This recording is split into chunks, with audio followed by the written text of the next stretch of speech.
नमस्कार, मी चिन्मय गिरकर घेऊन आलो आहोत वाइब्स मीडिया प्रेझेंट्स एक इन्स्पायरिंग आणि धमाल एनर्जेटिक टॉक शो ज्याचं नाव आहे फाउंडर्स.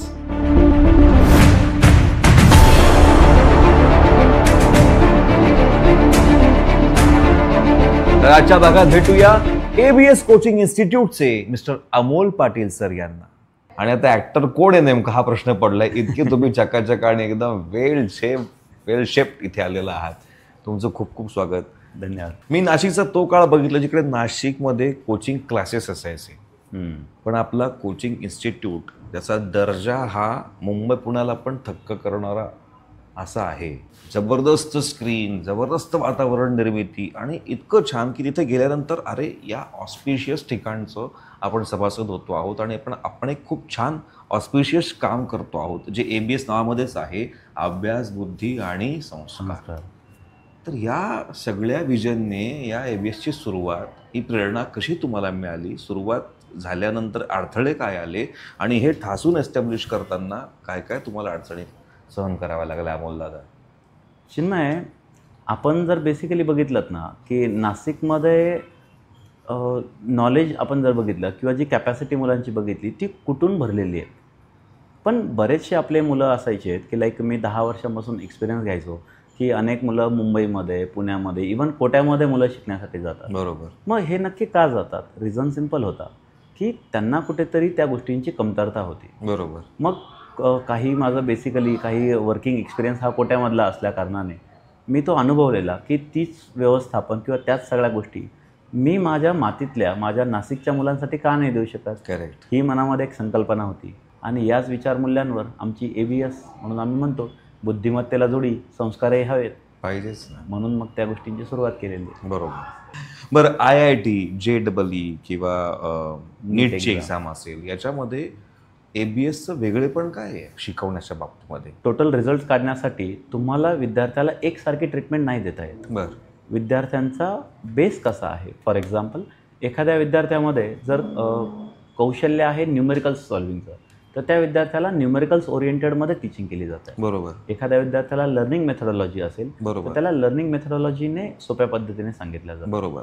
आणि मग याच्या सगळ्यांचा सारांश बेसिकली येतो तो म्हणजे पर्सनल अटेन्शनचा. बरोबर. जर तुम्ही पर्सनल अटेन्शन देऊ शकत असाल तरच मला वाटतं या गोष्टी साध्य होतात.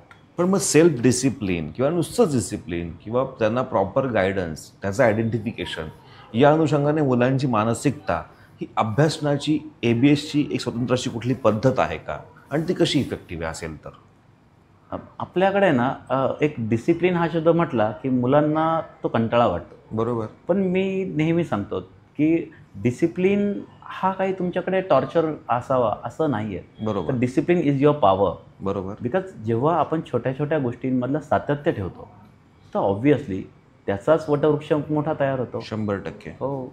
आणि मला असं वाटतं की प्रत्येक विद्यार्थ्याने आपल्या करिअर पॉईंटमध्ये डिसिप्लिन हा ठेवला पाहिजे. बरोबर. मग ते अभ्यासाचं सातत्य असावं किंवा छोट्या छोट्या गोष्टींमध्ये जी सातत्य ठेवलं जातं त्याचंच रूपांतर नंतर तुमच्या रिझल्ट्समध्ये येतं. बरोबर. सो नाशिककरांना हे सांगताना मला खूप छान वाटतं आहे की एबीएस ही फक्त एक कोचिंग इन्स्टिट्यूट नाही आहे, तर तिथे विवेकानंद घडवले जातात. तुमचा विवेक, तुमच्यामधला गुरु हा कसा असू शकतो, तुमच्यातला गुरु म्हणजे तुमचा विवेक हा कसा असू शकतो, इतकं छान आतला आवाज ऐकण्याचं जे काय प्रशिक्षण आहे ते शिक्षणाबरोबरच देण्याची अद्भुत किमया अमोल पाटील यांनी साध्य केलेली आहे. आणि म्हणून एबीएस हे विद्यार्थ्यांमध्ये लोकप्रिय झालेलं आहे, त्यांच्या जगण्याचा आधार झालेला आहे. त्यामुळे मला असं वाटतं की विद्यार्थी, एक युवक घडवण्याचं खूप मोठं काम तुमच्याकडून अमोलजी होतं आहे. तुमच्या सगळ्या प्रवासाला माझ्या मनापासून शुभेच्छा. असंच काम करत राहा आणि एबीएसच्या ब्रांचेस आपल्याला पुढच्या 10 वर्षामध्ये पूर्ण जगभरामध्ये निर्माण करायचे आणि ते होईल सुद्धा. नक्की. Thank you so much.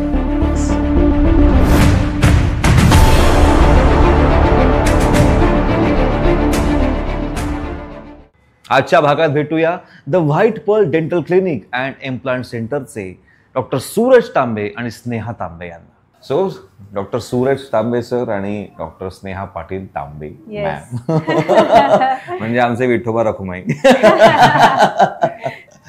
आणि मी एकंदर तुमचा जो काय स्टडी माझ्यापर्यंत पोहोचला, आपण सुरुवात ग्रामीण भागापासून केलेली आहे. कुठलीही बॅकग्राऊंड नसताना तुम्ही आज तीन क्लिनिक्स, 2 रुरल भागामध्ये संगमनेरमध्ये आणि एक नाशिकमध्ये चालवत आहात.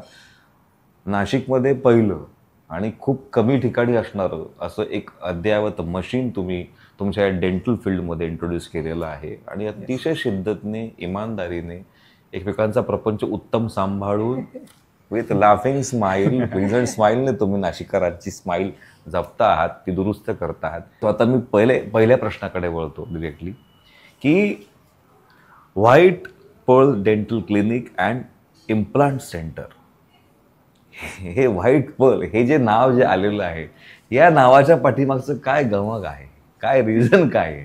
The inventor of the name बर डॉक्टर स्नेहा बर ही या बाबतीत डिस्क्रिप्शन देईल. येस मॅम, प्लीज सांग. खूप रॅन्डमली आलेलं ऍक्च्युली असं डोक्यात, असं खूप रिसर्च केला आणि मग ते नाव ठेवलं असं नाहीये, ते जस्ट क्लिक झालं. आणि आता या नावाचं जे आपलं क्लिनिक आहे सर, त्याच्या स्थापनेबद्दल आता मी तुमच्याकडे येतो आहे. आधी सुरुवात झाली संगमनेरला, येस सर. तुम्ही तिकडनं सुरुवात केली, तुमचे 2 क्लिनिक तिकडे होते, मग तुम्ही नाशिकमध्ये 3 वर्षापूर्वी आला, तिथे खूप छान एस्टॅब्लिशमेंट केलेली आहे आणि अद्ययावत अशी यंत्रसामग्री, महागडी यंत्रसामग्री जी तुम्ही इथे आणलेली आहे या तुमच्या क्लिनिकमध्ये. तर हा सगळा जो प्रवास आहे तो तुम्ही थोडक्यात मला सांगा सर. Yes sir. सर मी सुरुवात केली डेंटिस्ट्रीची 2012 पासून. बरं. मी त्यानंतर एकदा प्रॅक्टिस चालू केल्यानंतर लक्षात आलं की आपल्याला MDS हवं आहे. बरोबर. तर मी त्यावेळेला 2012 ते 15 ह्या पॅचमध्ये मी माझं MDS शिक्षण घेतलं. सायमल्टेनियसली त्या शिक्षणासोबत मी माझी प्रॅक्टिस पण चालू ठेवली. बरोबर. मला त्यावेळेला भरपूर लोकांनी, म्हणजे माझे इनलॉज, माझे पॅरेंट्स, सगळ्यांनी सांगितलेलं की तू गावाच्या ठिकाणी MDS लेवलची प्रॅक्टिस का करतोय. बरोबर. बट माझ्या आजोबांचं स्वप्न होतं की आय शुड सर्व माय बरोबर medical practice in rural area. बरोबर. तर त्यामुळे मी 2015 मध्ये अश्वी या ठिकाणी काम स्टार्ट केलं. बरोबर. आणि कोणालाच अपेक्षित नव्हतं की मला तिथे इतका प्रचंड प्रतिसाद भेटेल. बट फॉर्च्युनेटली गॉड्स ग्रेस आम्हाला तिथे उत्तम प्रतिसाद मिळाला.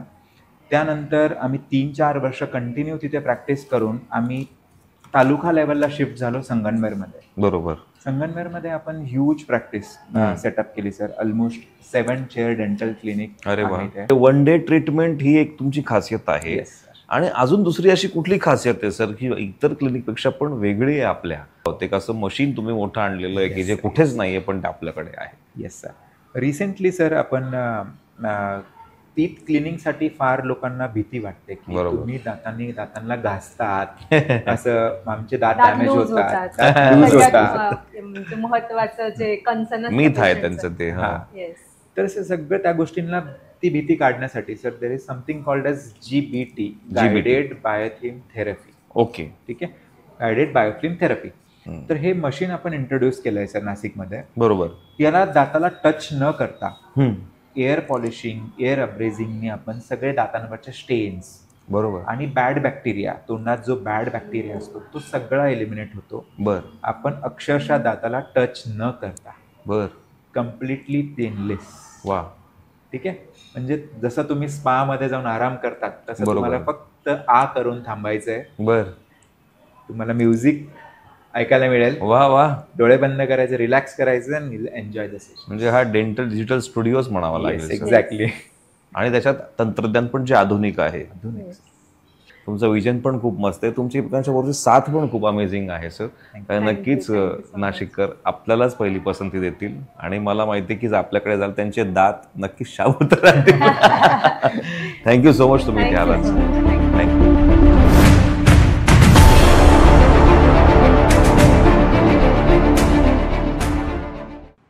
तर आजच्या भागात आपण भेटणार आहोत प्रोसीड अकॅडमी फॉर कॉमर्सचे डिरेक्टर्स CA रोहन बुऱ्हाडे, CA पृथ्वी मानसिंघानी आणि CS मयुरी मानसिंघानी यांना.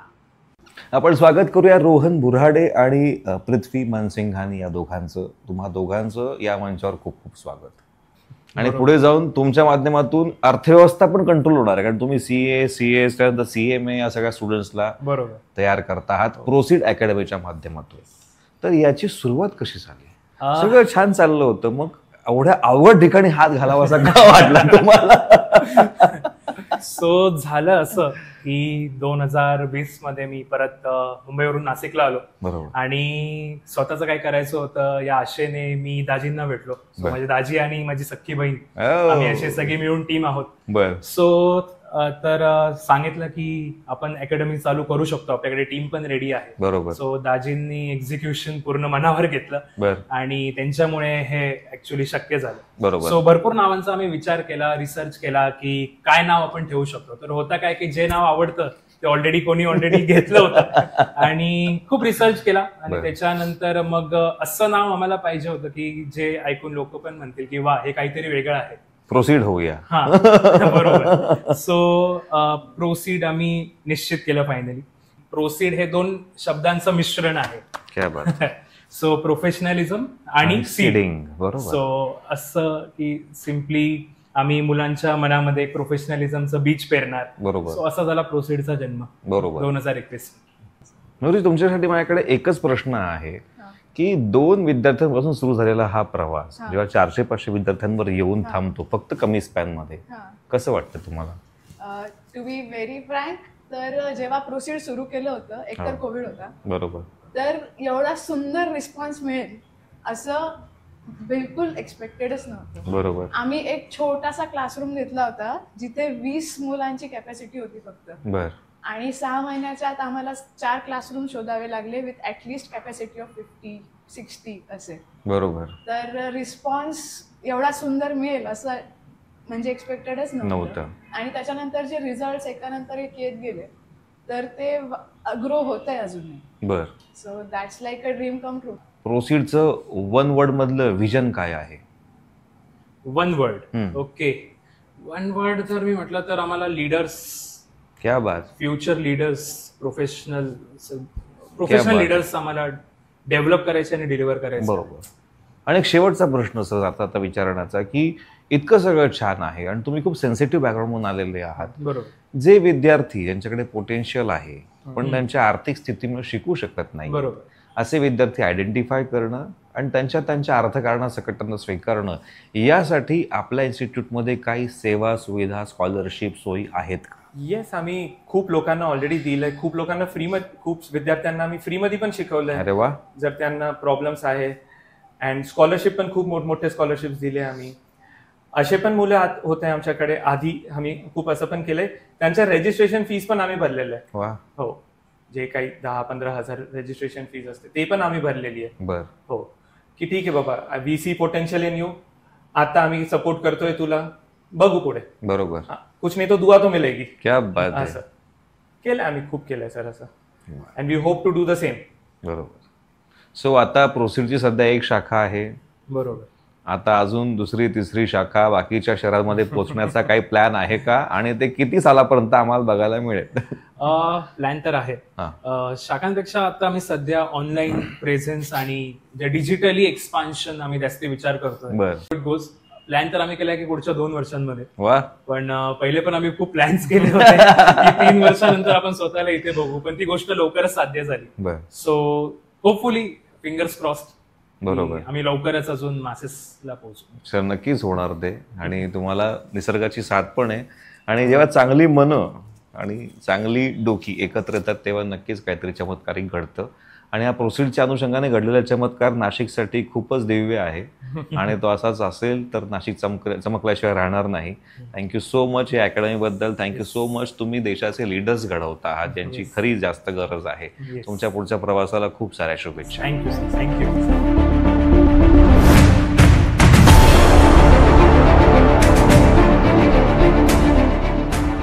आजच्या भागात आपण भेटणार आहोत 1619 स्टुडिओजचे इंटिरियर डिझायनर योगेश आहिरे सर यांना.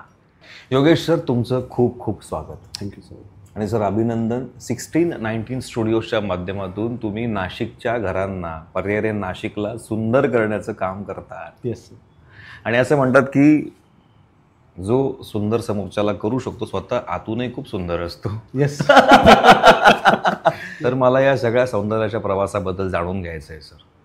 सर बॉटम बॉटम नाशिकचं आहे. बरोबर. शिक्षण नाशकातच झालं. नाशकात शिक्षण झाल्यानंतर पहिल्यापासून इच्छा होती की आपण आपल्या क्षेत्रामध्ये म्हणजे लहानपणापासून ड्रॉइंगची खूपच आवड होती.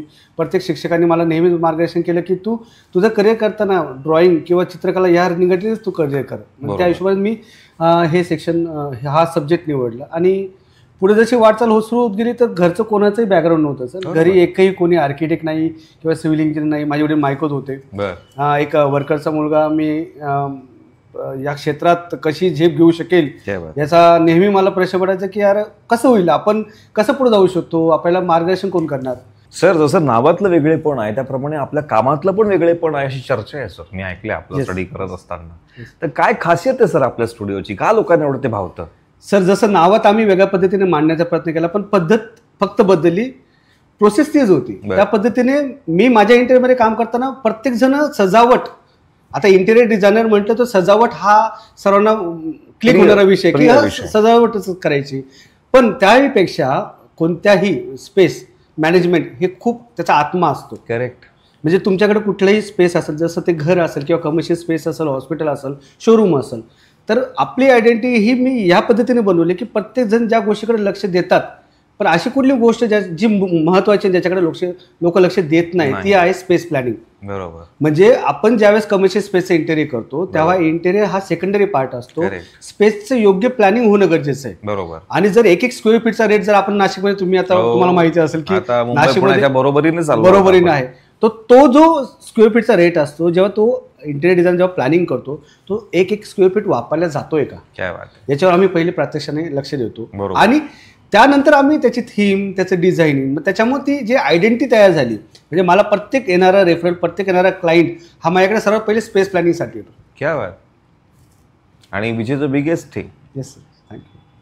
Sir interior decoration is all about utilising proper space. पण आता इको फ्रेंडली डिझायनिंगच्या अनुषंगाने सुद्धा खूपच जास्त प्रमाणामध्ये अवेअरनेस स्प्रेड झालेला आहे. सर येस सर, त्या बाबतीत आपला व्ह्यू काय आहे? सर इको फ्रेंडली ही पहिल्यापासून कॉन्सेप्ट होती, ही कालांतराने लुप्त पावली, परत आली परत गेली, तो ट्रेंड येत जात राहतो. पण सर्वात पहिले बघायला गेलं तर प्रत्येक ठिकाणी जसं मी कुठलंही डिझाईन स्टार्ट करताना माझ्या डोळ्यात सर्वात पहिले झाडं, पान, निसर्गाने तयार केलेली, देवाने तयार केलेली जी काही आर्किटेक्चरल किंवा इंटेरियर प्रोडक्ट म्हणू शकतो आपण, त्याच्यातली जी बारीक बारीक डिटेलिंग असते. म्हणजे सकाळीच मी एका चित्र काढलं, फोटो काढला, जाळं जो विणतो कोळ्याचा, तर ते जाळं विणणारा तो कोळी जो प्राणी आहे हा सर्वात बेस्ट आर्किटेक्ट माझ्या हिशोबाने. त्याचं जे प्रोपोर्शन आहे, त्याचं जे डिझायनिंग आहे, त्याची जी डिटेलिंग आहे, जर निसर्गामध्ये ऑलरेडी एवढं डिझाईन आहे, सो निसर्गाचं डिझाईन, ओके, निसर्ग हेच डिझाईन आहे. करेक्ट. सो इको फ्रेंडली हा शब्द न वापरता आपण जिथून सुरू केलेलं आहे तिथे येणं गरजेचं आहे. बरोबर. स्वतःचं इनर इंजिनिअरिंग असेल, आपलं इनर डिझाईन जर असं कलात्मक असेल तर आपण तेच बाहेर पण रिफ्लेक्ट करतो आपल्या कामातून. आणि म्हणूनच 1619 स्टुडिओच्या माध्यमातून आज योगेश अहिरे सर नाशिकला सुंदर करणारे एक अग्रगण्य हात म्हणून एस्टॅब्लिश झालेले आहेत. सर तुम्हाला खूप खूप शुभेच्छा आणि तुमच्या प्रवासाला सुद्धा खूप खूप शुभेच्छा. Thank you very much.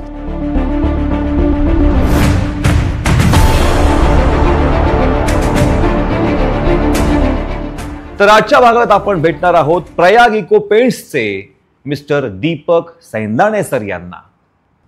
Deepak Saindane sir आपल्या सोबत आहेत. सर तुमचं खूप खूप स्वागत. आणि तुम्ही अलौकिक काम केलेलं आहे सर. 21 साली प्रयाग इको पेंट नावाने तुम्ही तुमची कंपनी सुरू केली आणि यांचं काम आहे 100% ऑर्गॅनिक पेंट बनवणं. प्रयाग इको पेंटची आयडिया कशी आली, नाव कसं सुचलं आणि काय गोष्ट होती तुम्हाला ट्रिगर करणं की तुम्हाला असं वाटलं की अरे यामध्ये आपण आलं पाहिजे? सर नॉर्मली हा पण स्टार्टअप जो आहे हा इतर स्टार्टअप सारखाच आहे. प्रयाग माझ्या मुलाचं नाव आहे. इको हा जो वर्ड आहे हा इको फ्रेंडली किंवा इकॉनॉमिक दोघांना साजेसा आहे. आणि पेंट म्हणजे जे नॉर्मल पेंट आपण घराच्या रंगरंगोटीसाठी वापरतो. बरोबर. तर असं प्रयाग इको पेंट हे साधं सरळ सोपं नाव आहे. आणि मी जे अभ्यास केला आणि बऱ्याच वर्षापासून अभ्यास केल्यानंतर मला असं कळलं की आपल्या भारतीय संस्कृतीमध्ये कुठेतरी मोठ्या प्रमाणात फॉरेनचे जे आपण वेगवेगळे संस्कृत म्हणजे कपडे असतील किंवा पेंट असेल हे आपण मोठ्या प्रमाणात वापरतो. पण कालांतराने आपण ती सोडण्याऐवजी आपण ते धरून चाललो आहे. बरोबर.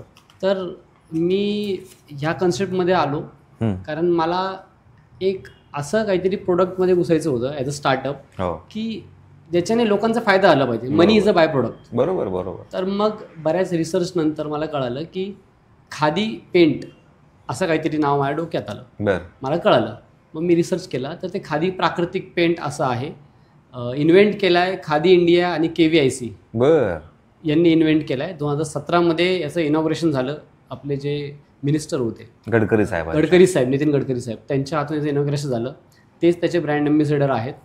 आणि तेव्हापासून तर आतापर्यंत म्हणजे साधारणतः मागच्या 4 ते 5 वर्षापासून जेव्हापासून आम्ही हे काम करतोय तर ड्रास्टिक चेंज आहे. सुरुवात केली होती एक इको फ्रेंडली आणि ऑर्गॅनिक पेंट असावा ज्याच्याने लोकांच्या हेल्थला इश्यू होऊ नये.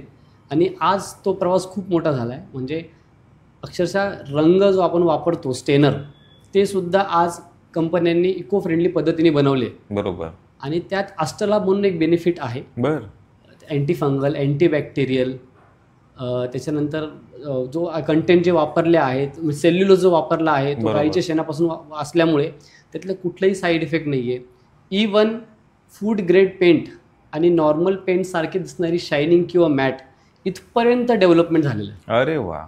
हा जो विचार आहे किंवा ही जी एक इनिशिएटिव्ह आहे ही ॲक्च्युअली चळवळ म्हणून रुजली गेली पाहिजे. बरोबर. कारण जर याच्यामध्ये फक्त फायदेच फायदे आहेत, सगळ्यांनाच फायदे आहेत, नेचरचा पण फायदा याच्यामध्ये आहे, लोकांचा पण फायदा याच्यामध्ये आहे, तर ही चळवळ झाली पाहिजे. यासाठी अवेअरनेस आणि त्या लोकांच्यापर्यंत पोहोचणं यासाठी तुमचा कुठला काही प्लॅन आहे का? जीवनशैलीमध्ये आपण ऑर्गॅनिक पेंटचा इन्व्हॉल्वमेंट टाकू शकतो जेणेकरून हेल्दी लाईफ, सस्टेनेबल लाईफ आणि ब्राईट फ्युचर या तिन्ही गोष्टीचं कोलॅबरेशन आपण करू शकतो. क्या बात आहे सर.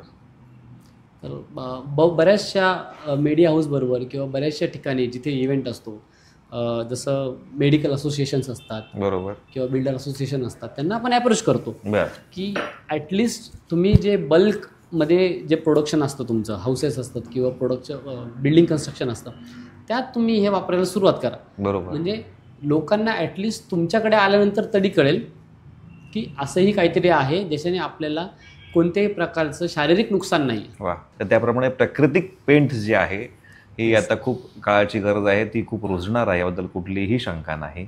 तुमच्या या कामाला सलाम, तुमच्या पुढच्या प्रवासाला खूप खूप शुभेच्छा सर. धन्यवाद. Thank you so much.